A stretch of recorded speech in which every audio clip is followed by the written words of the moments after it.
जैन धर्मोस्तु मंगलम सर्वमंगल्य मांगल्यम सर्वकल्याणकारकम प्रधानम सर्वधर्माणां जैनम जयतु शासनम जैनम जयतु शासनम।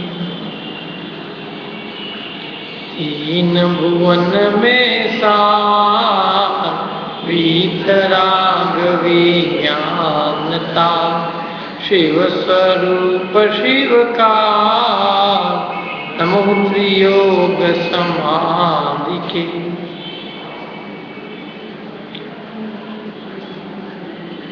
छड़ाला की दूसरी ढाल चल रही है। दूसरी ढाल में चारों गतियों में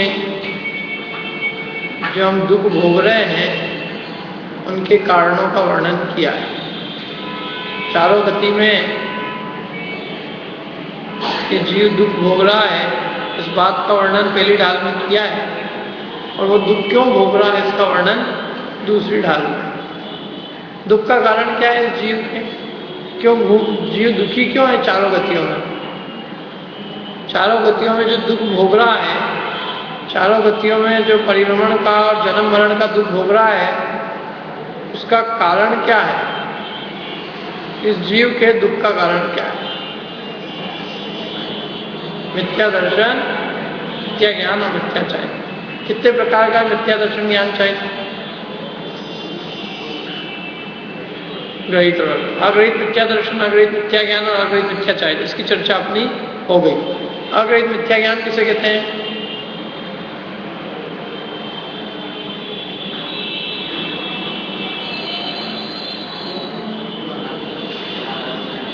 वो तो अग्रहित की परिभाषा है। अग्रहित मिथ्या ज्ञान किसे कहते हैं। बताओ अग्रहित मिथ्या ज्ञान क्या परिभाषा है? वो तो अग्रहित मिथ्यात्व है सामान्य रूप में, लेकिन अब अलग अलग बताना है ना अपने को। अग्रहित मिथ्या दर्शन, अग्रहित मिथ्या ज्ञान, अग्रहित मिथ्या चरित्र, तीनों की अलग अलग परिभाषा है। ये आपने तीनों की कंबाइंड, तीनों की मिला के जो परिभाषा है वो बताइए। हाँ, मिथ्यात्व के साथ जो कुछ भी ज्ञान है उस सबका नाम मिथ्या ज्ञान है। मिथ्या दर्शन के साथ जो कुछ भी ज्ञान है उस सबका नाम क्या है, मिथ्या ज्ञान। मिथ्या चारित्र की क्या परिभाषा है। मिथ्या चारित्र की क्या परिभाषा है।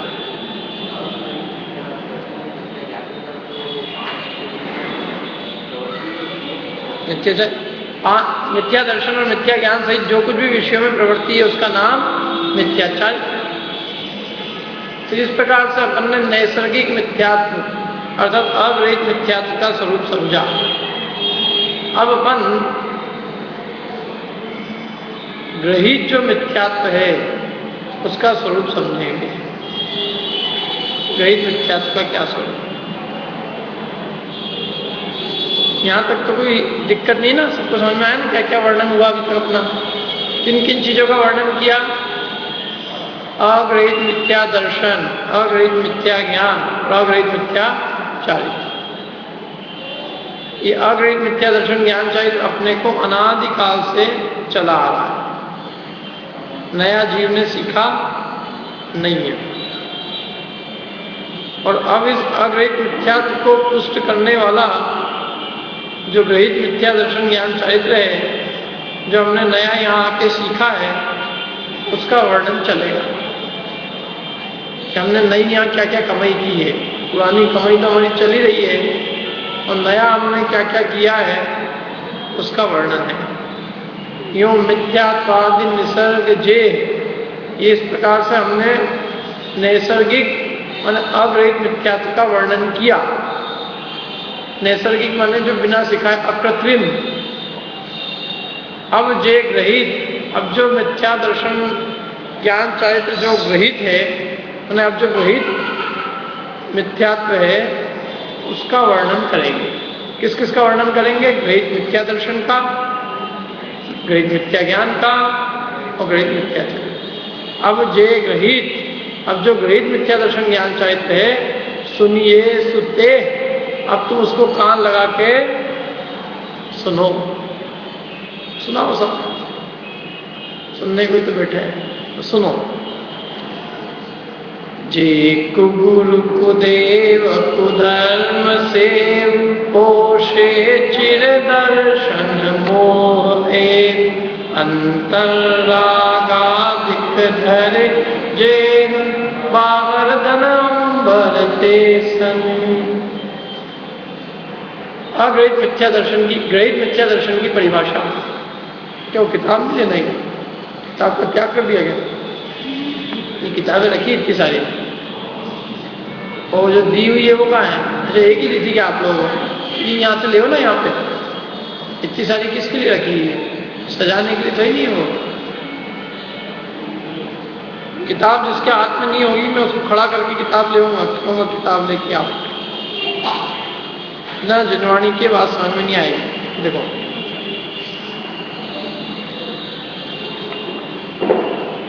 जो कुगुरु कुदेव और कुधर्म सेव, माने जो कुगुरु की, कुदेव की और कुधर्म की सेवा करता है, वह पोषे माने पोषण करता है, पुष्ट करता है, पक्का करता है, मजबूत करता है। किसको? चिर दर्शन मोह। चिर माने अनादिकाल से चला जो आ रहा है, ऐसा जो दर्शन मोह अर्थात जो मिथ्यात्व है, एव माने उसको ही, माने जो अनादिकालीन चिरकालीन जो दर्शन मोह अर्थात मिथ्यात्व चला आ रहा है, जो उसको ही पोषता है, ऐसा ग्रहित मिथ्या दर्शन ज्ञान। और एक ऐसा कुगुरु कुदेव कुधर्म की सेवा ग्रहित मिथ्या दर्शन है। मैंने एक लाइन में ग्रहित मिथ्या दर्शन की परिभाषा आ गई। क्या आ गई परिभाषा? बता। जो कुगुरु कुदेव कुधर्म सेव, माने जो कुगुरु कुदेव कुधर्म की सेवा करता है, वो क्या करता है? अपने अग्रहित मिथ्यात्व को पुष्ट करता है। पहले ही तो करेला कड़वा है और उस करेले के ऊपर नीम और चढ़ जाता है। मैंने पहले ही तो हम अनादिकाल से भूल कर रहे हैं, अनादिकाल से अग्रहित मिथ्या दृष्टि है ही, और उस अग्रहित मिथ्यात्व को जो कि बहुत पुराना है, चिरकाल से चला आ रहा है, अनादिकाल से चला आ रहा है, उसको वो क्या करता है? पुष्ट करता है, पक्का करता है, मिटने नहीं देता, फेविकोल का जोड़ लगा देता है। किसको? कौन किसको जोड़ लगा देता है? ग्रहित मिथ्या दर्शन अग्रहित मिथ्यात्व को पुष्ट करता है। क्या कहा? ग्रहित मिथ्या दर्शन अग्रहित मिथ्या दर्शन को पुष्ट माने पक्का करता है। ग्रहित मिथ्या दर्शन क्या है? कुदेव कुगुरु कुधर्म की सेवा करना। जो कुगुरु कुदेव कुधर्म की सेवा करता है, उसकी जो अनादिकालीन मिथ्या मान्यता चल रही होती है, वो और क्या हो जाती है? पक्की हो जाती है, उसको नहीं छोड़ता। जैसे भोग में सुबुद्धि सबको है, और ऐसे भगवान के पास जाओ, भोग में धर्म बताया हो, प्रसाद खाओ, पेड़े खाने में धर्म, तो इससे जो हमारी सुबुद्धि है भोगों की, वो और क्या हो जाती है? पुष्ट होती है। देह में अपना अपना अनादिकाल से चला आ रहा है, और जो देह के पोषण की बात करे और उसको धर्म कहे, हमारी देह में एकत्र बुद्धि पुष्ट होती है। इसलिए उसको कहा कि ग्रहित मिथ्यात्व अग्रहित को पक्का करता है। यदि पक्का नहीं करता होता तो हम इसका निषेध नहीं करते, लेकिन ये ग्रहित मिथ्यात्व अग्रहित मिथ्यात्व को पुष्ट करता है, उसको अच्छा पानी देता है, उसको बने रहने देता है, उसको नष्ट नहीं होने देता। इसलिए इसको कहा है कि बहुत खतरनाक है। मैंने ये ग्रहित मिथ्यात्व ऐसा है जो अग्रहित मिथ्यात्व की पूरी तरह से सुरक्षा करता है। वो कहता है कोई बात नहीं, जब तक मैं हूं तब तक हे अग्रहित मिथ्यात्व, मैं तेरे ऊपर आँच भी नहीं आने दूंगा। तेरा अभाव करने में जीव समर्थ नहीं हो सकेगा जब तक मैं हूं तब तक। मेरे रहते किसी की ताकत नहीं कि जो तेरे ऊपर प्रहार कर सके। कौन कहता है? किसको कहता है? फिर मैं बोलता हूं ये सेंटेंस। मेरे रहते हुए तुझे चिंता करने की जरूरत नहीं है कि कोई तेरे ऊपर प्रहार कर सके, तेरा बाल भी वाका कर सके। ये कौन किसको कहता है? ये गृहीत मिथ्यात्व अगृहीत मिथ्यात्व को कहता है कि जब तक मैं हूं तब तक तू चिंता मत करना। मेरा नाश जिस दिन होने लग जाएगा तब तेरे को चिंता करने की जरूरत है। नहीं तो मैं तेरे चारों ओर जो है पहरेदार की तरह तेरी रक्षा करता हूं। तेरे तक तो जीव आ ही नहीं पाएगा। पहले वो मेरे से ही निपट ले, मैं ही उसको ऐसा गाफिल और मूर्छित करके रख दूंगा कि वो ये समझ ही नहीं पाएगा कि अंदर भी कोई बैठा हुआ है। कौन है ये करने वाला? गृहीत मिथ्या दर्शन। सारे संसार का राजा है ये। इस संसार में जिसके गृहीत मिथ्यात्व का अभाव नहीं होता, उसके अगृहीत मिथ्यात्व दूर दूर से उसके त्याग होना मुश्किल है। तत्व की बात तो दूसरे धर्म वाले भी बहुत कर लेते हैं।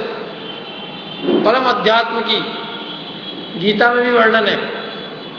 जैसे ये जीव कपड़े बदलता है, ऐसे ये देह बदलता है, इसलिए देह बिल्कुल अलग है और आत्मा अलग है।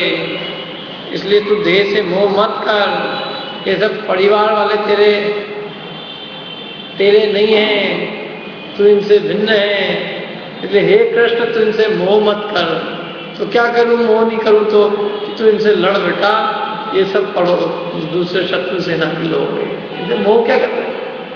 तू कह रहे हैं मेरे गुरु जी है। कोई गुरु नहीं है यहाँ तो। जो भी सामने खड़ा है वो सब क्या है? शत्रु है, शत्रु। और तू इनको मारने में क्या डरता है? आत्मा तो अजर अमर है। द्रोणाचार्य की तो शरीर मरेगा, द्रोणाचार्य का आत्मा तो ही मरेगा। और ये भीष्म पितामह दिख रहे हैं, अरे ये तो केवल शरीर है, जो नष्ट होगा वो तो देह नष्ट होगा, आत्मा तो अजर अमर है। तो बात तो बहुत अच्छी है, अध्यात्म की बात है, लेकिन इसका उपयोग हिंसा के लिए है। इसलिए वो कहते हैं कि जिसकी जब तक खोटे देवशास्त्र गुरु की मान्यता नहीं छूटती, वो कितनी बातें बना ले, लेकिन उसके मिथ्यात्व का त्याग नहीं होता, दुख के कारणों का अभाव नहीं होता। सबसे पहले यदि हमें मोक्ष मार्ग में आगे बढ़ना है,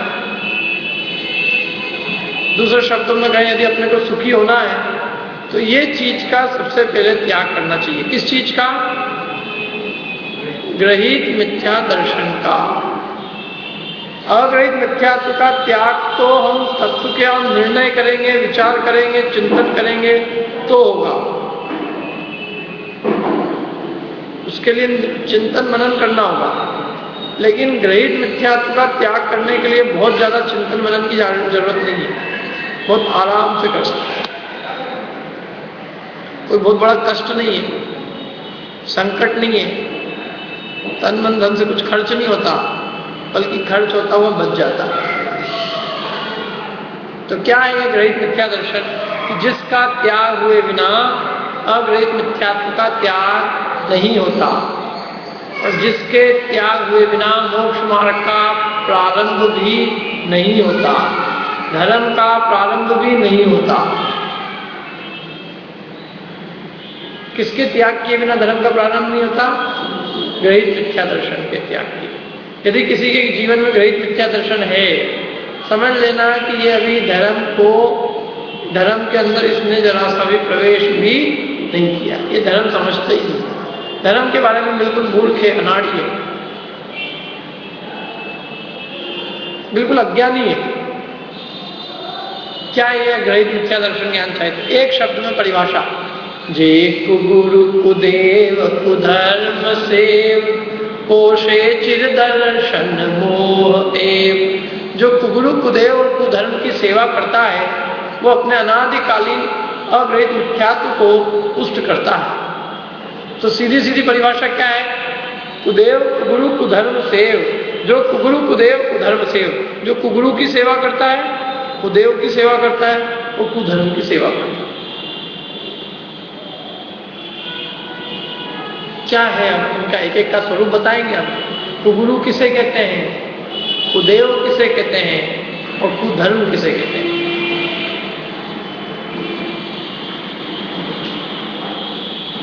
देव किसे कहते हैं? देव किसे हैं? वीतरागी सर्वगीतोपदेशी वो देव है। कुदेव किसे कहते हैं? अभी आएगी परिभाषा इसमें। देव तो नहीं हो लेकिन उसमें देवत्व की बुद्धि हो, वो क्या है? कुदेव।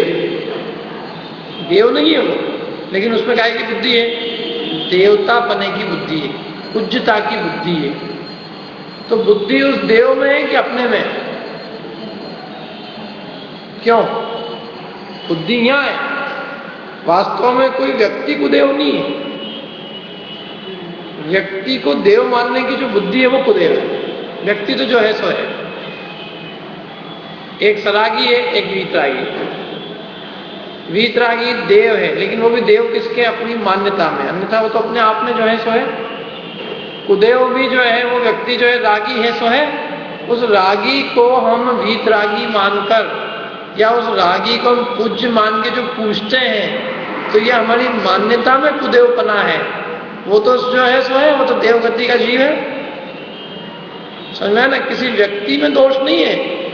दोष कहाँ है? ये सब अपनी मान्यता में, अपनी बुद्धि में, कि जिसमें देवत्वपना नहीं है उसको हम देव मान के पूछते हैं, तो ये कुदेवपना है। अब किसमें नहीं है देवपना? तुम जिसको देव मानते हो लेकिन देवपना नहीं है, तो देवपना किसमें है? वीतरागी। बस वीतरागता है जहां, वहां देवपना है, और जहां वीतरागी नहीं है वो क्या है? देव नहीं। अब तुम उसको देव मान के पूजोगे तो वो तुम्हारे लिए क्या होगा? कुदेव। और जो नहीं मान के पूजे उसको देव मान के लिए, उसके लिए वो कुदेव नहीं होगी। कुदेव तो व्यक्ति के ऊपर है, जो मानता है उसके लिए कुदेव है।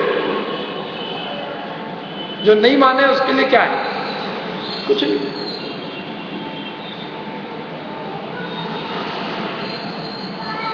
समझ में आई बात? ऐसे कुगुरु कौन है? तो गुरु कौन है? गुरु का लक्षण बताया। गुरु कौन है?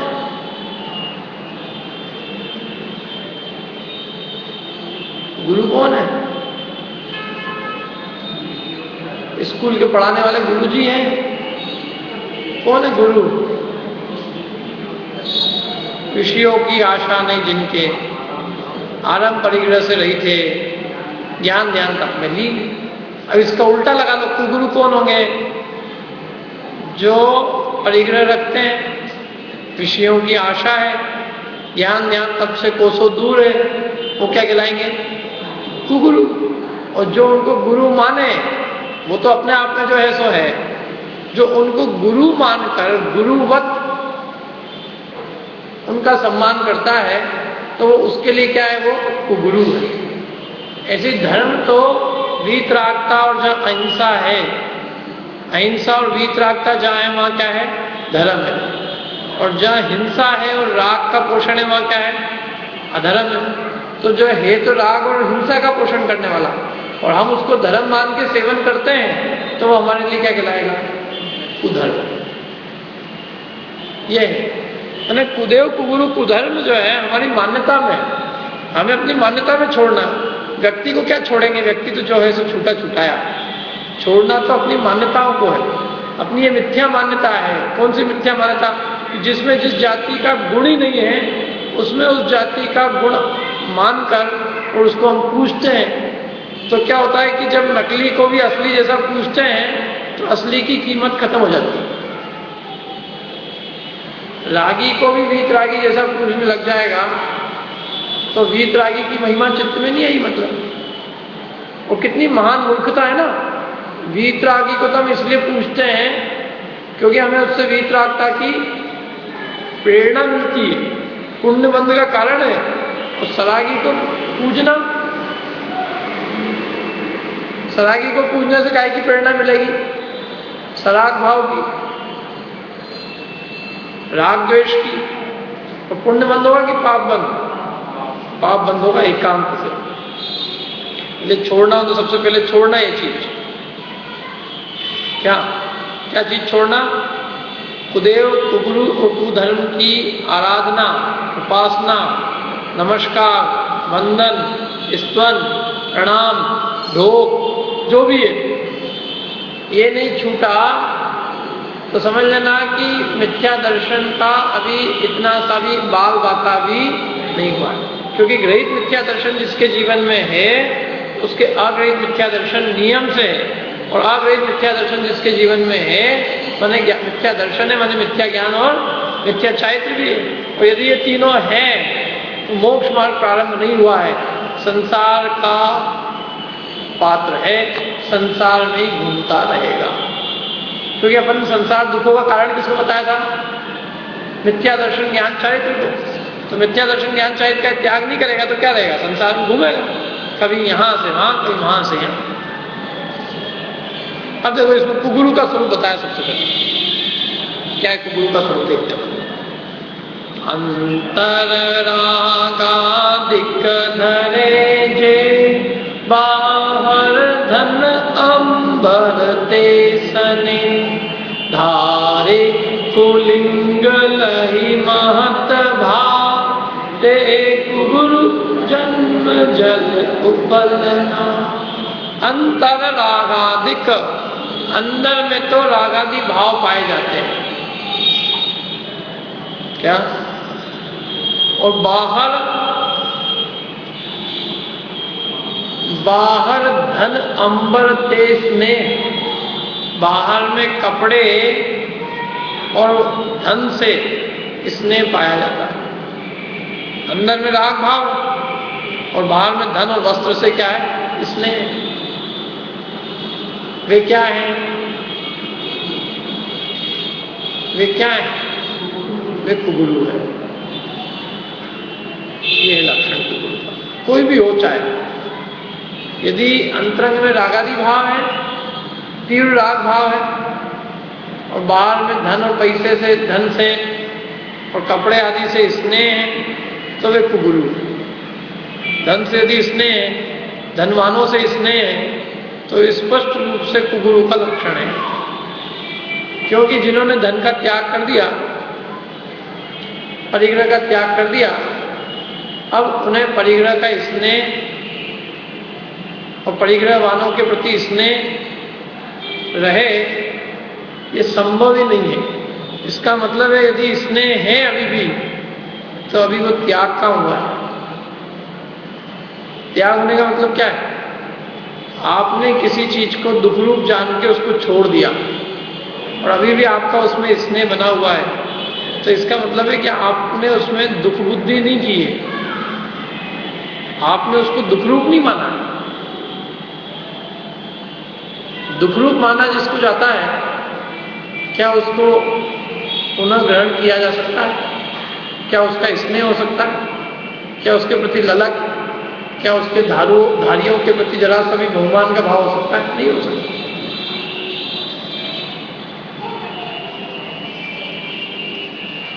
जिस चीज को त्याग दिया जाता है गंदा समझ के, उसको देखा तो नहीं जाता क्या हुआ क्या नहीं हुआ, और ये कितने के पास है, क्या है।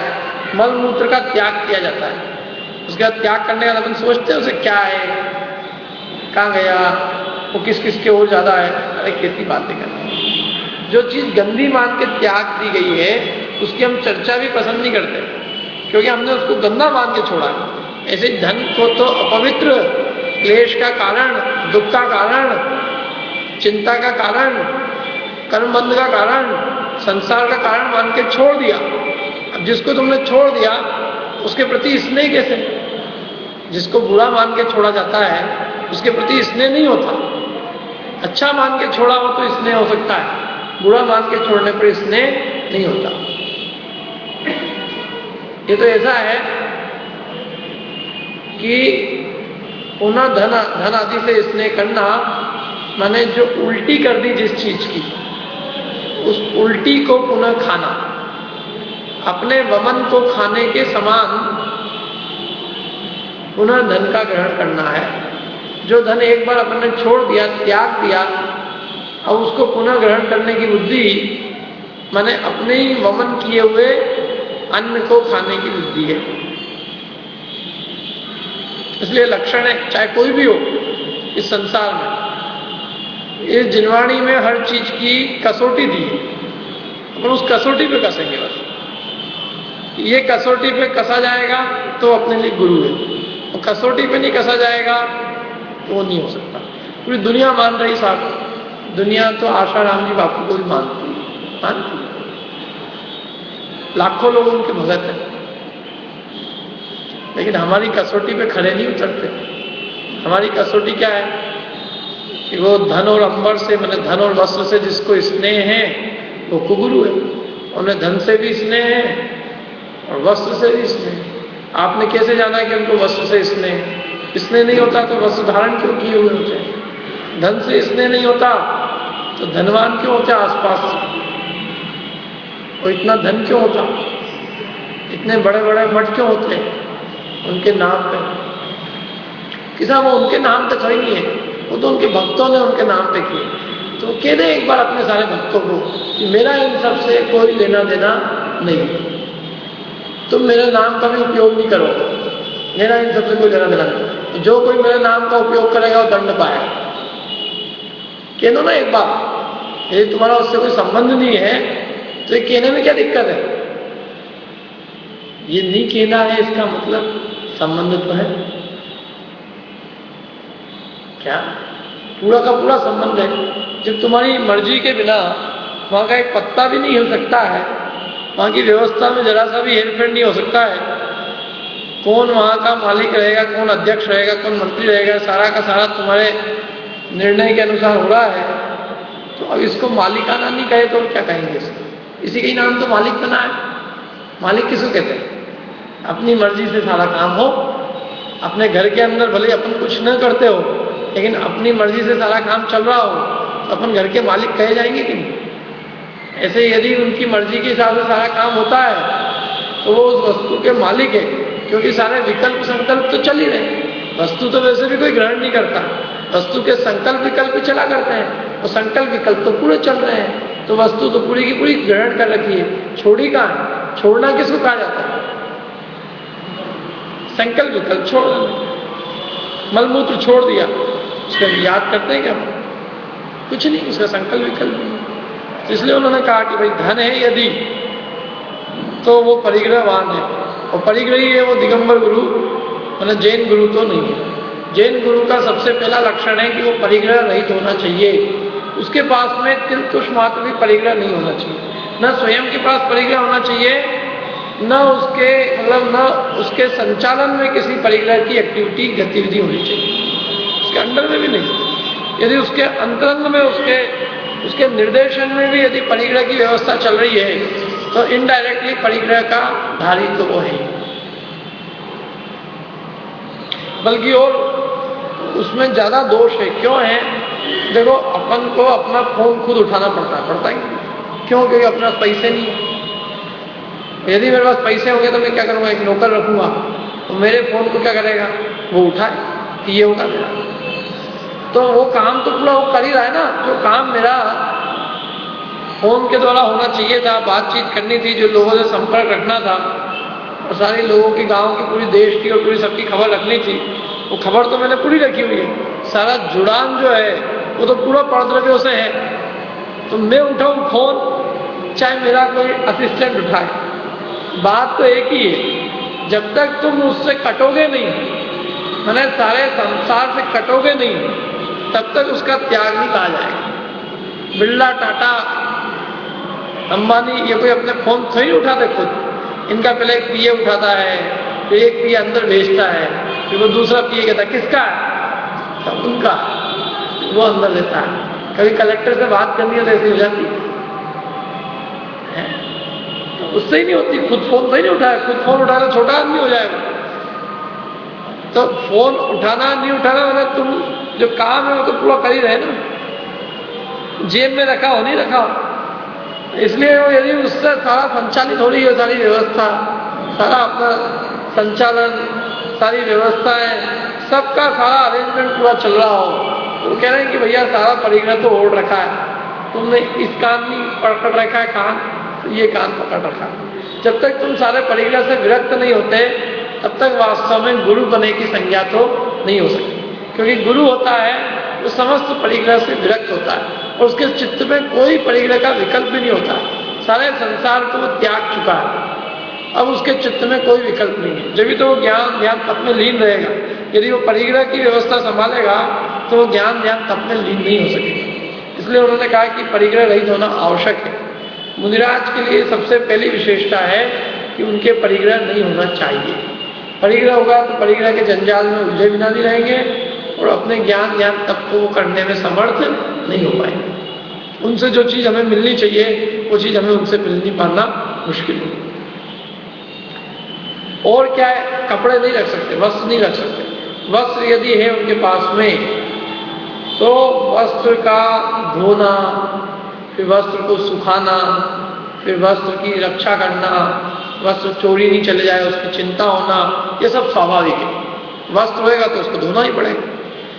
ऊपर गच्ची पे सुखा के आएंगे तो ध्यान करेंगे तो ध्यान में बार बार ये विकल्प आएगा, गच्ची पे से कोई चोर नहीं ले जाए, कोई चोर नहीं ले जाए। और रस्सी की व्यवस्था, कहीं रस्सी नहीं काट के ले जाए। और अब धोएंगे तो बाल्टी भी चाहिए, बाल्टी कहाँ से लेके आए? साबुन भी चाहिए, अब साबुन कहाँ से लेके आए? और जगह किस जगह सुखाए? कितने विकल्प। मैंने उन्हें शुक्ल ध्यान करना है, जिस शुक्ल ध्यान में आत्मा के भी विकल्प अस्त हो जाते हैं। इतनी निर्विकल्प दशा प्रकट होती है कि अनंत काल तक वो जीव अपने आत्मा में लीन होकर केवल ज्ञानी हो जाता है। तो ऐसी दशा कब प्रकट होगी? जब ये मोटे मोटे विकल्प छूटेंगे तो वो दशा प्रकट होगी। यदि मोटे मोटे विकल्प अभी सता रहे हैं, इसका क्या करना है, इसका क्या करना है, इसका क्या करना है, तो केवल ज्ञान आत्मा में लीनता कहाँ से होगी? केवल ज्ञान कहाँ से प्रकट होगा? तो पूर्ण स्वरूप में लीनता है कि शेर खाए, सियालनी खाए, सिर पे सिगड़ी जला दे, क्या लोहे के अंदर जलते हुए लोहे के आभूषण पहना दे, कोई विकल्प। क्यों? अपने में मगन है, सारे दुनिया को ही नहीं, यहां तक कि अपने देह को भी भूल चुके हैं कि देह भी हमारे साथ है। ऐसी जहां स्वरूप स्थिरता होती है तब केवल ज्ञान अपने आप चल के आता है। ऐसी धन्य है वो मुनि दशा कि जिस मुनि दशा में देह का भी विकल्प नहीं होता।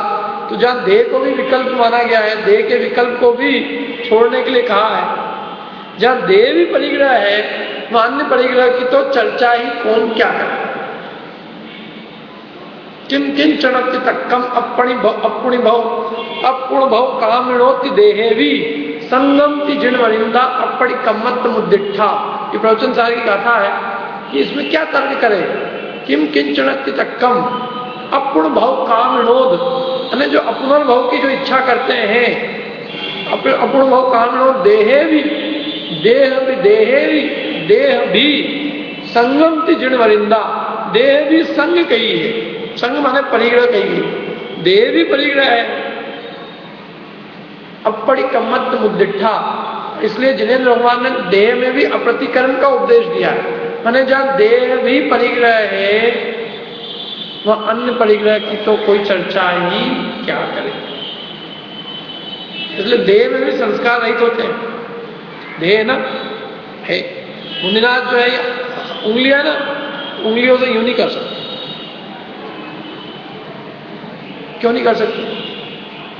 क्योंकि देह के संस्कार का प्रसंग आता है, देह का संस्कार नहीं कर सकते। यदि देह का संस्कार करेंगे तो देह परिग्रह उनके कहलाएगा, और देह का संस्कार नहीं करेंगे तो देह का परिग्रह उनके नहीं कहलाएगा। तो जहां मुनिराज को देह का परिग्रह भी निषिद्ध है, जो कि छोड़ा नहीं जा सकता, जहां देह भी परिग्रह है वह अन्य परिग्रह की तो बात ही कौन करे, क्या बात करे उसकी।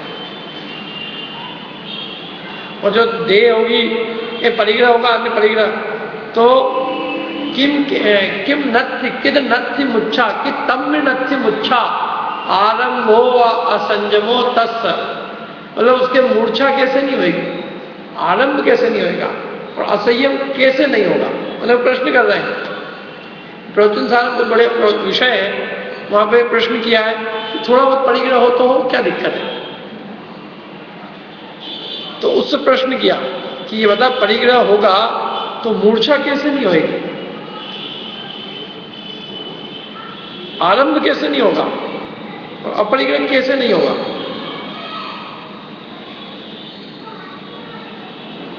किद तम्मिर नत्थि मुच्छा आरंभो असंयमो तस्, उसके मूर्छा आरंभ और असंयम कैसे टाले जा सकेंगे। जिसके परिग्रह होगा उसके मूर्छा भी होगी, बिना मूर्छा के परिग्रह का ग्रहण नहीं होता, और आरंभ भी होगा, उसको उसकी व्यवस्था में जुटना पड़ेगा, और असंयम भी होगा उसके निमित्त से। और तद परदम्बी रदो, जो परद्रव्य में रथ है, कदम अपाणम प्रसाद, यदि वो अपनी आत्मा का प्रसादन कैसे करेगा।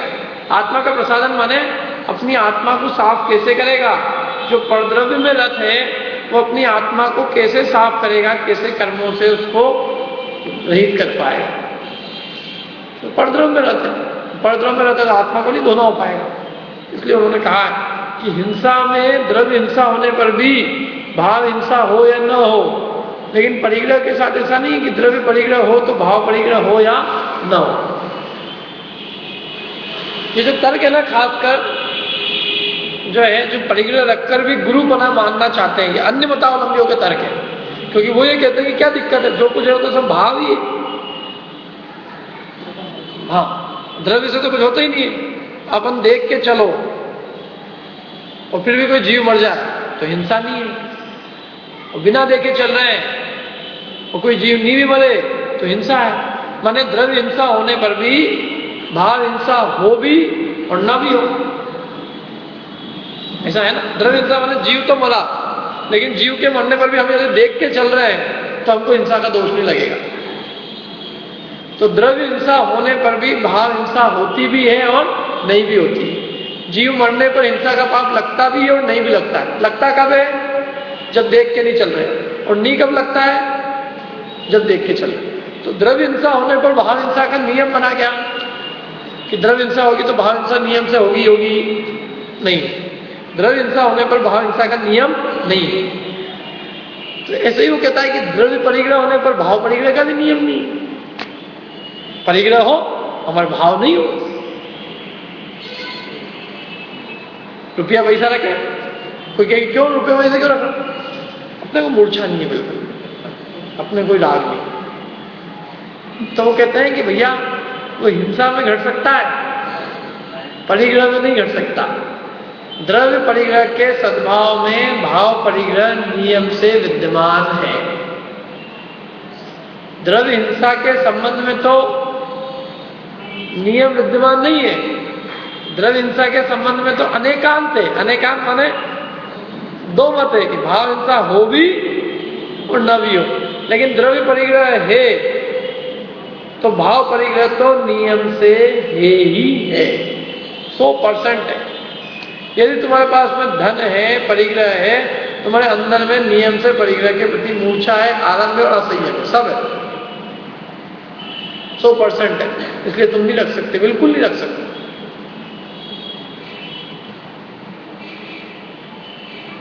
दूसरा उदाहरण, चावल देखा, चावल देखा नहीं देखा, कच्चा चावल देखा, छिलके सहित, छिलके सहित चावल के अंदर क्या चीज है, साल छिलका होता है ना ऊपर। तो अब क्या होता है, जब छिलके सहित होता है चावल, फिर उसका छिलका निकालते हैं, छिलका निकाल के खा लेते हैं चावल। छिलका निकालने के बाद में भी उसमें लालिमा होती है चावल, फिर वो लालिमा को भी निकाला जाता है और फिर वो एकदम सफेद जग चावल आता है, तब वो बाजार में बिकने आता है। तो अब कोई आदमी कहे कि हम लालिमा दूर करनी है मेरे को, तो बिना ऊपर का छिलका हटाए, बिना उसको भूसा, क्या कहते हैं उसको, क्या नाम दिया था उसको, साल, बिना साल हटाए हम चावल की लालिमा अलग कर लें, तो ये संभव है? कोई ये चाहे कि चावल की लालिमा बिना साल हटाए दूर हो जाए? संभव ही नहीं। तुम्हें चावल की लालिमा हटानी है तो उसके पहले चावल की साल हटानी पड़ेगी, चावल की साल हटेगी तो चावल की लालिमा दूर होगी। ऐसे बहिरंग परिग्रह का त्याग होगा तो अंतरंग मूर्छा का त्याग होगा। यदि अंतरंग मूर्छा बहिरंग परिग्रह विद्यमान है तो अंतरंग में मूर्छा माने उसके प्रति राग भाव नियम से विद्यमान ही नहीं हो। राग तो उसका ग्रहण कौन करे? हिंसा तो देखो देखते देखते भी हो सकती है, बहुत देख के चल रहा है, फिर भी कोई जीव आ गया मर गया एकदम अपने पाँव के नीचे से, संभव है। लेकिन परिग्रह कोई ऐसे ग्रहण नहीं होता। मेरी जेब में मैंने जो पैसे रख रखे हैं वो किसी ने जबरदस्ती मेरी जेब में नहीं रखी। कोई ऊपर से चल के आसमान से पैसे टपक नहीं रहे थे जो मेरी जेब में आके टपक गए, गिर गए, घुसते गए। जीव तो कोई आके टपक सकता है एकदम, चलते चलते एकदम पाँव के नीचे आके मर सकता है, लेकिन धन पैसा ऐसे नहीं टपकता किसी के। वो तो अपन बुद्धिपूर्वक ग्रहण करते हैं। तो वो ग्रहण किया है तो कह रहे मूर्छा है तेरे को, आरंभ भी है, असंयम भी है। असंयम कैसे? संयम माने 5 इंद्रियों और मन के ऊपर संयमित नहीं है, बीच विषयों में प्रवृत्ति होगी। धन का उपयोग क्या होता है? विषय वो मान कषाय की पूर्ति, 6 काय के जीवों की हिंसा, उसकी ध्यान रखनी पड़ेगी। पैसा आएगा तो उसका मैनेजमेंट, उसका ध्यान रखना, उससे जो चीज बनाना वो चीज बनाने का विकल्प बनाना, तमाम दुनिया भर के असंयम है उसमें। जीव हिंसा का कारण है। धन काय का कारण है? जीव हिंसा। और क्या होगा उसमें? कुछ भी काम करोगे हिंसा तो होगी उसमें, विषय भोग भोगोगे, मन का संयम होगा, इंद्रिय का संयम होगा, उसमें भी हिंसा होगा। तो इसलिए वो कहते हैं वो तो हिंसा भी है, मतलब असंयम है, आरंभ भी है, उसमें उपयुक्त होना पड़ता पैसे की व्यवस्था में, और मूर्छा भी है। और जो परद्रव्य में रहते हैं वो अपनी आत्मा का कैसा प्रसादन कर सके। तो इसलिए उन्होंने एक सीधा सीधा लक्षण दिया। कुगुरु मतलब कौन? जिसके पास में परिग्रह है वो नियम से 100% कुगुरु है। कि साहब वो पीछी कमंडल भी तो चीज होती है। तो पीछी कमंडल को अपन ने परिग्रह में शामिल नहीं किया है। क्यों नहीं किया है? क्योंकि पीछी कमंडल की अपने आप में कोई कीमत नहीं होती। पीछी कमंडल एकदम अल्प मूल्य की वस्तु होती है। दूसरी बात कि वो संयम और शुचिता का उपकरण है। संयम की उपकरण है कौन? पीछी। और कमंडल है वो शौच का उपकरण है, मतलब उससे कुछ पैसे वैसे की सिद्धि नहीं होती उससे। दूसरी बात कि उसको उसकी प्रार्थना कोई असंयम ही नहीं करता। परिग्रह किसको कहा है? देखो इसमें इसी प्रवचन साल में एक गाथा दी है।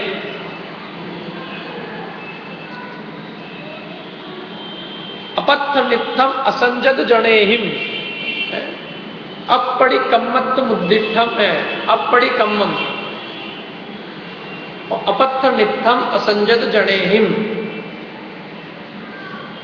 क्या मतलब? अपत्थ नित्यम असंजत जनेहिम का अर्थ होता है कि जो असंयमियों के द्वारा अप्रार्थनीय हो।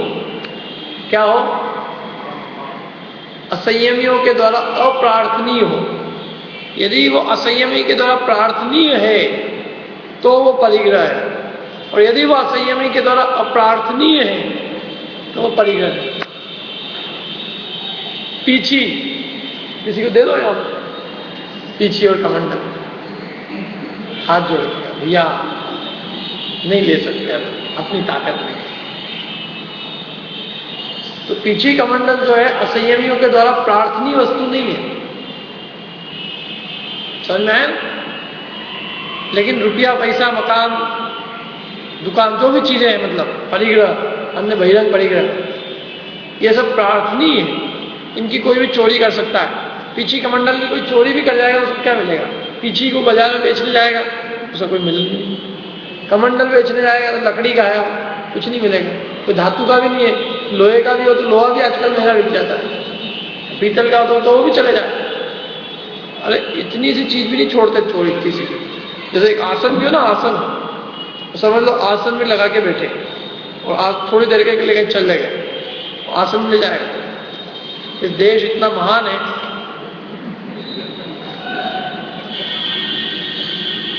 यहाँ ऐसी कोई चीज नहीं हो जिसको कि वो ले न जाए। लेकिन वो केवल पीछी कमंडल ऐसे क्या मिल जाएगा? लकड़ी बेच तोड़ दूर भी देंगे तो लकड़ी के भाव भी कुछ भाव ही नहीं है उसका। वो पीछी है, वो मयूर पंख है, वो उसकी भी कोई कीमत नहीं है। तो इससे कुछ नहीं मिलता, और कोई भी असंयमी इसकी प्रार्थना नहीं करता। क्या किसी को देओ तो वो हाथ जोड़ने लग जाता है, मैंने देने में वो लेने से इनकार कर देता। इसलिए उन्होंने कहा इसको रख सकते, कोई दिक्कत नहीं, क्योंकि इसको रखने पर भी हमारे चित्त में कोई विकल्प नहीं होते। यहाँ पास में पीछे और कमंडल रख के बैठे हैं तो ये विकल्प नहीं सताएगा कि इसको कोई चोर तो नहीं ले जाएगा, क्या होगा इसका, कुछ नहीं होगा। और कोई दूसरी चीज होगी तो उसका विकल्प सता सकता है कि कहीं कोई चोर ले नहीं जाए। इसलिए उन्होंने कहा कि भाई उसका लक्षण क्या, मतलब कुंद मुंदाचार्यदेव ने क्या रखना ये नाम ही नहीं दिया, उन्होंने पीछे कमंडल भी नाम नहीं दिया उन्होंने। ये तो चरणान योग के ग्रंथों में मिलता है कि वो पीछे रख सकते हैं, कमंडल रख सकते हैं। उन्होंने तो लक्षण दिए, क्राइटेरिया दिया कि आप क्या रख सकते हो। तो उन्होंने कहा कि जो भी असंयमी के द्वारा प्रार्थनीय नहीं है उसको तुम रख सकते हो, और यदि असंयमी के द्वारा वो प्रार्थनीय होगा और तुम उसको रखोगे तो वो चित्त में विकल्प उत्पन्न किए बिना नहीं रहेगा। क्यों? उसके 10 जने ग्राहक हो जाएंगे, और जहां ग्राहक हुआ कोई दूसरा जिसकी इच्छा संसार को है, तुम भी उस चीज को रखोगे तो संसार के लोगों से कॉन्फ्लिक्ट बने, संसार के लोगों से व्यर्थ में क्या होगा, विरोध उत्पन्न होगा। जो चीज मैं चाहता हूं, समझ लो धन में भी चाहता हूं, आप भी चाहते हो, कहीं ना कहीं अपना कहीं ना कहीं विरोध उत्पन्न हो सकता है। मैं जो चीज चाहता ही नहीं हूं, क्या वो आप चाहो, आप जो नहीं चाहते हो वो मैं चाहूं, तो अपने को विरोध हो सकता है। कभी 3 काल में विरोध का कोई अवसर ही नहीं आ सकता। तो जिस जिस चीज को असंयमी चाहते हो, जिस भी चीज को, उसको वो नहीं चाहते, उससे दूर। तू ये चाहता है, ये तेरी जिम्मेदारी। तू जो नहीं चाहता वो हम चाहते हैं। तू कभी आत्म ध्यान नहीं चाहता, ज्ञान नहीं चाहता, तप नहीं चाहता, ये हम चाहते हैं। आत्म आराधना को हम चाहते हैं, रत्नत्रय की साधना को चाहते हैं, और जो तू चाहता है वो हम नहीं चाहते। तेरी चीज तेरे को मुबारक और हमारी चीज हमारा। तो भाई किसी संसार में किसी व्यक्ति से उनका विरोध उत्पन्न ही नहीं हो सकता। और यदि हम जिस चीज के इच्छुक हैं और उसके इच्छुक 10 जने हैं तो विरोध तो उत्पन्न हुए बिना नहीं रहेगा। क्या? इसलिए लक्षण ये दिया उन्होंने, क्या वस्तु रखनी क्या नहीं रखनी, अब इसमें सब घटा लो बोला। क्या? जो चीज हमारी इच्छा हो, जिस चीज की इच्छा हमारी हो, वो चीज वो नहीं रख सकते, सीधी सी बात। ये है क्राइटेरिया। क्या? अपत्त नित्यम असंजत जनेम मुच्छादि जनन रहिदम किम किंज। मुच्छादि माने जो मूर्छा उत्पन्न नहीं करे, वो वस्तु भी हो तो उसमें मूर्छा उत्पन्न नहीं हो। मूर्छा माने मेरी है, अच्छी है, ऐसी मूर्छा नहीं। वो कभी नष्ट भी हो जाए तो कोई बात नहीं, कोई विकल्प नहीं तो उसमें मूर्छा उत्पन्न हो जाए। मैंने उसको भी सुंदर बनाने का प्रयास नहीं किया। मूर्छा से रहित हो, मूर्छा उत्पन्न करने से रहित हो, ऐसी चीज होनी चाहिए, ऐसी चीज रख सकते। तो इसलिए उन्होंने धन और वस्त्र, ये दोनों तो सब संसारी चाहते हैं। वस्त्र कौन नहीं चाहता बताओ? चाहते कितने भिखारी चाहते हैं। फटा पुराना भी देंगे, फटा पुराने की भी इच्छा बहुत लोगों को है, यही मिल जाए हम। और जहां जाएंगे कोई भिखारी है, उसने मांगा तो क्या करेंगे फिर? तो प्रसंग तो बन ही गया ना, तो छोड़ना तो पड़ेगा ही ना। इससे अच्छा पहले ही छोड़ छुड़ा के बैठे। तो इसलिए वस्त्र नहीं रख सकते, परिग्रह नहीं रख सकते। ये तो बाहर की चीजें बताई कि बाहर से पहचान करने की बात ये है कि उनके पास वस्त्र और धन नहीं होना चाहिए। धन से मतलब कोई भी चीज, धन से मतलब केवल रुपया वैसे ही नहीं है, धन से मतलब कोई भी चीज हो, चाहे वो मोबाइल फोन हो, चाहे जो भी आधुनिक उपकरण है, कुछ नहीं हो सकता। और अंतर रागादि धरे जे, अंतरंग में रागादि भाव पाए जाते हो। तीव्र राग माने जो राग एक सामान्य व्यक्ति के न हो, उससे अधिक तीव्र राग हो तो क्या अंतरंग में राग भाव हो? क्योंकि 3 कषाय चोपड़ी का अभाव होना चाहिए। अनंतानुबंधी, अप्रत्याख्याना और प्रत्याख्याना। 3 कषाय चोपड़ी के अभाव रूप जो दशा है उसका नाम मुनि दशा है।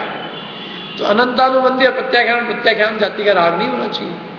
तो जो राग गृहस्थ के भी संभव नहीं है वो राग उनके संभव नहीं है, क्योंकि गृहस्थ के तो 3 कषाय चोपड़ी विद्यमान हो सकती है और वो राग उसके भी नहीं है और उनके है। तो इसका मतलब तीनों कषाय का सद्भाव विद्यमान है। वो तीनों कषाय का सद्भाव विद्यमान है तो उन्हें कषाय के अभाव मुनि दशाएं प्रकट नहीं होती। तो इसलिए 2 बात की, अंतर में रागादि भाव हो, बाहर में धन इन्वर्स स्नेह हो। और तीसरा पॉइंट दिया धारे पुलिंग और लही महत भाव। कुलिंग माने खोटा लिंग धारण करे, खोटा चिन्ह धारण करे। अब खोटा चिन्ह क्या है? तो जिन धर्म में 4 लिंग कहे, कितने लिंग? 4। एक तो नग्न दिगंबर मुनि वेश, दूसरा आदिका माता का रूप, तीसरा क्षुल्लक और चौथा एलक। इन 4 वेश के अलावा अन्य यदि कोई भी चिन्ह है, वेश है, और वो महत भाव माने अपने को महान मानता है, अपने को पुजवाता है, तो वो पक्का 100% कुगुरु है। क्योंकि ये 4 वेश जिन धर्म में पूज्य माने गए, बस दान आदि के लिए ये 4 वेश है। मतलब बाहर में भी ये 4 चिन्ह होने चाहिए। एक तो नग्न दिगंबर मुनिदशा, जिनके हाथ में केवल पीछे कमंडल है और कुछ नहीं, एक चीज तो। एक आदिका माता का रूप, जिनके हाथ में पीछे कमंडल। क्षुल्लक है 2 वस्त्रधारी, एलक है 1 वस्त्रधारी। तो ये 4 चिन्ह वाला जो है ना, ये 4 वेश जो है, 4 चिन्ह वाले जो रूप है, वो तो जिन धर्म में पूज्य माने गए हैं। लेकिन इसके अलावा अन्य जो भी वेश है वो पूजनीय नहीं माने। तो सब उसी में जाते हैं, आप समझ लो, बोले नहीं तो अच्छा है। क्योंकि क्षुल्लक और एलक का जो वेश होता है वो सफेद वस्त्र होता है। लाल गेरुआ वस्त्र तो हिंदुओं में, ब्राह्मणों का होता है। जैन धर्म में तो जो वस्त्र धारण किए जाते हैं वो सफेद धारण किए जाते हैं। एक ब्रह्मचारी के लिए भी जो ड्रेस होती है वो सफेद होती है। यदि वो अन्य वस्त्र धारण करता है तो उसके ब्रह्मचर्य में दोष लगता है क्या। और कभी फिर भी बहुत कुछ काम, मतलब वो, क्योंकि उसकी सादगी नहीं रही ना उसकी। सफेद वस्त्र जो है वो ब्रह्मचर्य का प्रतीक है। और लाल वस्त्र, गेरुए वस्त्र, ये कोई जय जय श्री राम तो नहीं करना है अपने में।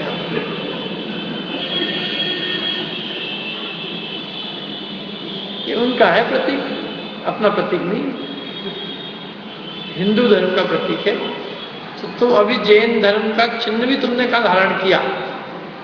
जैन धर्म की वेशभूषा ही धारण नहीं की होगी, तो बाहर में जो वेश नहीं है तो अंदर में तो गारंटेड नहीं है। क्योंकि तुम्हें बहिरंग चिन्ह का ही आदर नहीं है, बहिरंग लिंग का आदर नहीं है, तो अंतरंग बात का तो कोई ठिकाना ही नहीं।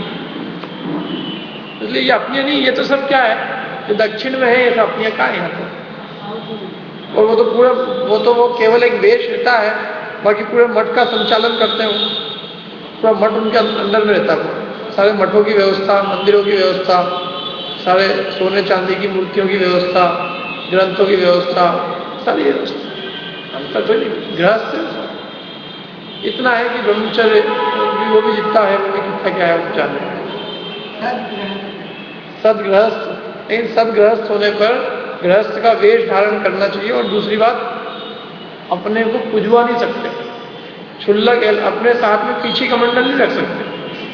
पीछी कमंडल रख के पुजवाना, वो मिथ्यात्व का दोष लगता है उसमें।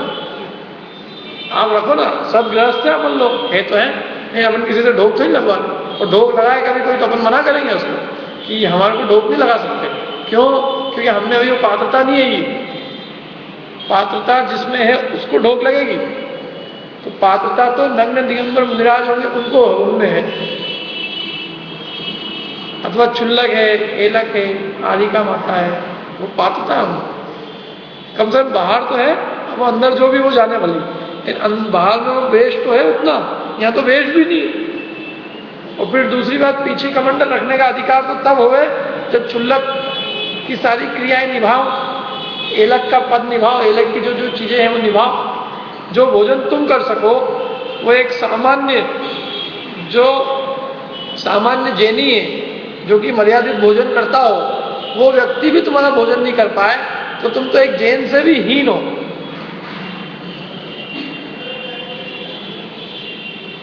जैनी व्यक्ति होता है, जैनी व्यक्ति के लिए नियम है कि उसका भोजन जो होता है मर्यादित, मतलब मर्यादित माने जिस चीज की मर्यादा होती है, हर चीज की मर्यादा होती है ना, अपने आटे की, मैदे की, रवे की, बेसन की, सब चीज की मर्यादा। अपन भोजन करते हैं मर्यादित, माने मर्यादा के बाहर की चीजों को खाना अपने यहाँ निषिद्ध कहा गया। तो जैनी के लिए ये नियम है। एक जैन जो सामान्य सदगृहस्थ होता है वो भी इतना पालन करता है, और जिसके जीवन में इतना भी नहीं दिखाई दे तो वो काहे क्या उसका कोई सा वेश है, कुछ नहीं है। वो मैं कहता हूँ कल से मैं कपड़े पहन के आ जाऊँ, एक ऊपर से धोती, एक लंगोट, उससे क्या होगा? क्या वेश तो ही पूजनीय माना गया है, वो गुण होंगे तो पूजनीय माना गया है। अपने बन जाते हैं, कई बार बच्चे बन जाते हैं फैंसी ड्रेस के अंदर, कोई छिल्लक बन गया, कोई हेलक बन गया, कोई आरी का मतलब, तो उसके बाद में वो निकलते उसके ढोक लगाने लग जाते हैं, जय जय श्री भगवान, वो आ जाए सब लोग ढोक लगाने लग जाते। ढोक लगाने लग जाए तो उनकी मूर्खता मानी जाती है कि मूर्ख हो क्या तुम, ये नाटक कर रही है। और दूसरी बात, नाटक भी नहीं किया जा सकता इन सब चीज़ों का, फिर भी कदाचित चलो छिल्लक येलक हो तो फिर भी बहुत वो है। मुनिराज का तो वेश धारण भी नहीं किया जा सकता, मजाक मजाक में भी, नाटक में भी।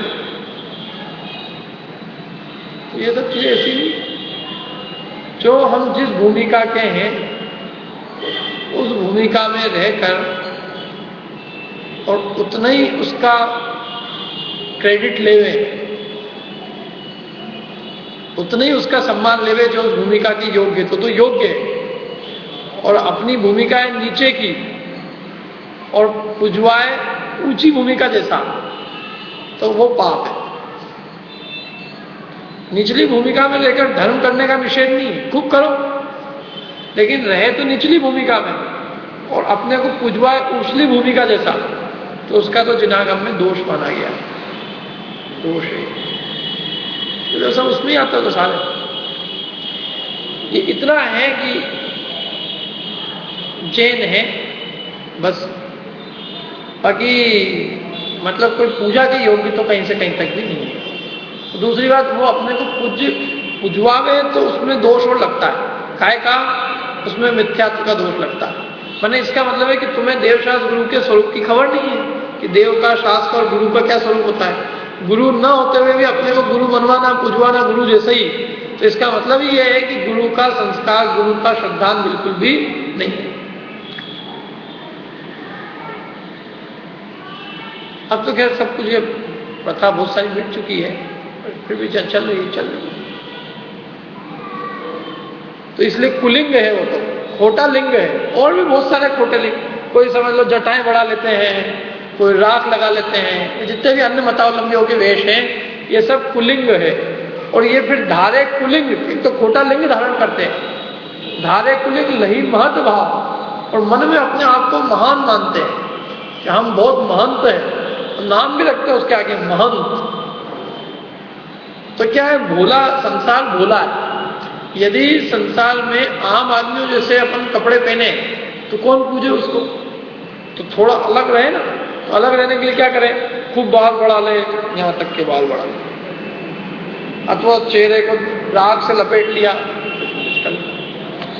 अथवा कोई जो नहीं हुआ किसी की खाल पहन ली, क्या कुछ भी एकदम एक्स्ट्रा ऑर्डिनरी, तो आम आदमियों से हटके लगे तो दुनिया को लगता हाँ ये कोई बहुत पोचे हुए संत है। अरे पोचे हुए संत,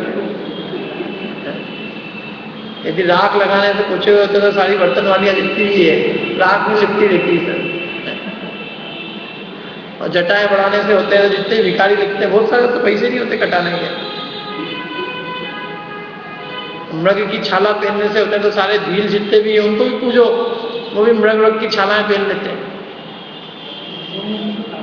क्या जो भी है। इसलिए ये सारे जितने भी बहिरंग चिन्ह हैं जो कि इन चार से भिन्न है, वे सब और वे चिन्ह जो है वो जिन मत में पूजनीय नहीं माने गए हैं, और उनको धारण करके जो अपने आप को महंत मानते हैं, धारे कुलिंग, एक तो खोटा लिंग धारण कर रखा, और लही महत भाव, और अंतरंग में अपने आप को महान मानते हैं, महान मनवाते हैं। ते कुगुरु, ये सब कौन है, कुगुरु है। और उनकी किसकी उपमा दी है उनको, जन्म जल उपल नाव, वे इस संसार समुद्र में पत्थर की नाव के समान हैं। पत्थर की नाव माने जो खुद तो डूबती है और जो उसमें बैठता है उसको भी डुबो देती है। ये स्वयं तो संसार समुद्र में डूबे ही है और दूसरे को भी डुबोते हैं। क्या जे ख्याति लाभ पूजा दिचाह करी करे विविध विध देह दाह, आत्म अनात्म के ज्ञान ही जे जे करनी तन कर्म छी।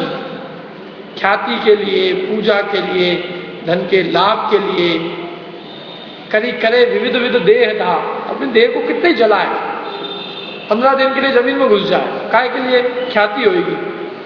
शरीर को जला ले गले, काय के लिए? ख्याति के लिए।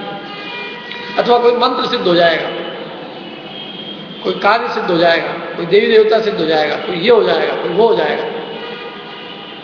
आत्मा अनात्मा के ज्ञान से बिल्कुल रहित है, तो वो जो जो भी कुछ तन की क्रियाएं करता है, शरीर को कुछ भी छीन करता है, वो सब मिथ्या चारित्र है और वो सब कुलिंगी है, कुगड़ू है, संसार रूपी समुद्र में डूबने वाला। सीधी सीधी बात कही है दौलत राम जी ने, जरा सी भी लाग लपेट के बिना।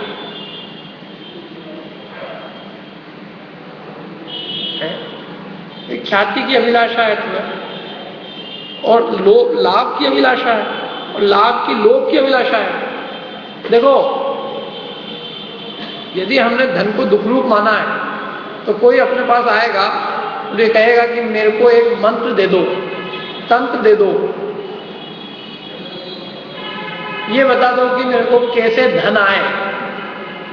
तो तुमने धन को बुरा माना है, तो तुम उसको धन प्राप्त करने का उपाय बता सकते हो? पता ही नहीं। ये धन का त्याग कर दिया है तो मन वचन काय कृत काय अनुमोदना 9 कोटि से त्याग हुआ। तो हम दूसरों को धन कमाने का उपाय, दूसरों को धन कमाने के जंतर तंत्र मंत्र ज्योतिषी कैसे बता सकते हैं? और यदि वो बताता है, मैंने लौकिक चीजों में जो अनुरक्त है, तो नियम से पक्के से उसमें गुरु का लक्षण नहीं है। क्या लौकिक चीजों में नहीं लगते? यदि कोई शिष्य आता है अपने कल्याण के लिए, तो उसको एक ही बात का उपदेश देते हैं, हे जीव, मिथ्या दर्शन ज्ञान चारित्र का त्याग कर सम्यक दर्शन ज्ञान चारित्र को ग्रहण कर मोक्ष मार्ग में आरूढ़ हो। ये लौकिक चीजों की कांक्षा मत कर। अरे वो आए और उसके धन की कांक्षा मिट जाए, कि और उसकी धन की कांक्षा बढ़ा बढ़ा के, कम है तेरे पास तो आ मेरे पास, तेरे को ऐसा तंत्र जी दूंगा, ऐसा मंत्र दूंगा कि तेरे पास दुगना हो जाएगा बेटा। कौन सी बीमारी हो रही है तेरे को? मतलब बीमारी का ये दवाई है। तो ऐसे वैद्य करे, मैंने चिकित्सा करे, उसका इलाज करे, उसको जन तंत्र मंत्र बताए, ज्योतिष बताए, उसका हाथ देखे, उसका भविष्य बताए, ये सब मुनिराजों के लिए निषिद्ध है सब काम। ये स्पष्ट रूप से कुगुरु का लक्षण है। ये सब मूलाचार पढ़ो आप, अपने कुंद कुंदाचार्य देव ने मूलाचार में सब बातें स्पष्ट लिखी कि भाई ये सब जिन मुनि के, जैन मुनि के काम नहीं है, क्योंकि वे तो सब संसार के प्रपंचों से दूर हो चुके हैं। उन्हें क्या करना? खुद ने तो पैसा छोड़ दिया, अब दूसरों को पैसे की प्राप्ति का उपाय बताएंगे। जिसको तुम त्यागे तुच्छ जान, जिसको तुमने तुच्छ जान के छोड़ दिया, अब उसको पुनः प्राप्ति का उपाय दूसरों को कैसे बताया जा सकता है? कॉमन सेंस की बात है। यदि मेरे को गड्ढा लगा है और मेरे से कोई पूछना है कि इस गड्ढे में गिरना कैसा है, तो मैं कहूंगा मेरे को गड्ढा लगा जब तक मैं बचाऊं, और मैं तुमको इस गड्ढे में गिरने का उपाय कैसे बता सकता हूं? इसलिए सब चीजें हैं इसके अंदर। तो पत्थर की नाव के समान है, स्वयं भी डूबे और दूसरों को भी डुबोए। और अब तो ये स्थिति हो गई कि अपने जो जैन प्रतिष्ठा, जैन विधान होते हैं, जैन होते हैं ना जैन विधि विधान, अब तो जैन विधि विधान भी एक तरफ रह गए। अपने जैन विधान कौन कौन से? जैसे अपने पूजन विधान होते हैं, कौन कौन से होते हैं? रत्नत्रय विधान, 10 लक्षण विधान, 16 कारण विधान, पंचमेरु विधान, नंदीश्वर विधान, 3 लोक विधान, सिद्धचक्र विधान, इंद्रध्वज विधान, कल्पद्रुम विधान। ये कोई नहीं करता। आजकल नए नए विधान चले, क्या महामृत्युंजय विधान, नवग्रह विधान, और कौन सा विधान? ये तो हिंदुओं में है ये सब चीजें। वेश केवल जिन मुनि का है, बाकी है पूरे अंदर से हिंदू। क्या ये तो सब, और बल्कि हिंदुओं में भी अभी भी चालू हुआ। उनके अभी एक ने अभी एक आर्टिकल लिखा था उसके अंदर कि ये किसी ने मार्केट, मतलब किसी आदमी ने इसको अपने एक व्यापार व्यवसाय की तरह इसको चलाना चालू किया, और उसके पैसे लेते 1100 रुपये उसके सबके अंदर। और उसके अंदर एक सांप की आहुति दी जाती है, ये मतलब संकल्प करके सांप को मारा जाता है उसके अंदर। मतलब संकल्प किया जाता है कि काल माने काल रूपी सर्प को हम अग्नि में जला रहे। तो हिंदू के अंदर ये सब चीजें, और हिंदुओं में बहुत प्राचीन नहीं, मतलब वो भी नया आया। क्या नया प्राचीन जो भी आया है वे सब हिंदू से आया है। और महामृत्युंजय, अरे अपन तो रात दिन रो रो की बात कर करके थक जाते हैं। राजा राणा छत्रपति न हाथिन के अतवार और मरना सबको एक। अपन कह रहे हैं वो रुद्रदास जी ने 12 भावना लिखी, यहाँ सब माता बहना के उनका गला थक गया कि मरना सबको एक दिन, अपनी अपनी बात। और ये एक मंत्र बता रहे महामृत्युंजय, और विधान चालू हो गया महामृत्युंजय विधान। अरे ये जैन दर्शन का बेसिक फंडामेंटल ट्रूथ है ये, क्या कि जिसने जन्म लिया है उसको मरना पड़ेगा, कोई यहाँ अजर अमर नहीं है, अनित्य है। जिसने भी जन्म लिया उसको मरना ही पड़ेगा। जो सूर्य सदा ही चले पश्चिम के रास्ते, तो जीव का भी जन्म है मृत्यु के वास्ते। जिनेंद्र भगवान नहीं रह सके तो तुम किसकी बात कर रहे हो, क्यों लोगों को भ्रम में डाल रहे हो? अरे जिसकी आयु के निषेध पूरे हो जाते हैं उसको निश्चित रूप से मरना है। तो सब पत्थर की नाव की उपमा दी है सब, क्या स्थिति है। जिन धर्म मोक्ष मार्ग रत्नत्रय का मार्ग, और उसमें ये लौकिक चीजें आ जावे, इस लोक की चीजें आ जावे और पारलौकिक चीजें गौण हो जावे, तो वो लौकिक जनों जैसा है, पारलौकिकता तो उसमें कुछ नहीं। तो ये लक्षण है। इसलिए अपन तो एक लाइन के 3 चीजें कही उन्होंने, देखो अंतरंग में जिसके रागादि भाव पाए जाए, बाहर में धन और वस्तु से स्नेह हो, और अनेक प्रकार के खोटे चिन्ह धारण कर रखे हो, वे कुगुरु है। और उनको किसकी उपमा दी है? संसार रूपी समुद्र में पत्थर की नाव के समान उपमा दी गई है, जो स्वयं भी डूबती है और दूसरों को भी ले डूबती है। जो उसमें बैठता है वो भी डूबता है, वो तो जाता है अपने हित की भावना से कि कुछ मेरा हित होगा, और वे ऐसा उपदेश देते हैं कि जिससे जीव और अचेत हो जाता है। अनादिकालीन पहले ही तो उसको लौकिक संसार की वासनाएं थी, धन की वासना, शरीर की वासना, पंचेंद्रिय के विषयों की वासना तो वैसे ही पड़ी हुई थी, और उसी विषय वासना का और क्या हुआ? पोषण हुआ। तो इसलिए उन्होंने कहा कि ये ग्रहित मिथ्या तो ऐसा है जो अपनी अनादिकालीन मिथ्या मान्यताओं को क्या करता है? पुष्ट करता है। पहले तो जीव मोहित है, इसका मोह दूर करने की बात तो कही नहीं, और उसके मोह को और क्या किया अपन ने? बढ़ाया। इसलिए वो कुगुरु है। ठीक है, तो अपनी आज चर्चा हुई कुगुरु की। अब कल अपन करेंगे कुदेव की, और फिर अगली चर्चा करेंगे कुधर्म की। ठीक है, अपना ग्रहित मिथ्या दर्शन पूरा हो जाएगा। अभी किसी को कोई प्रश्न हो तो पूछ लें।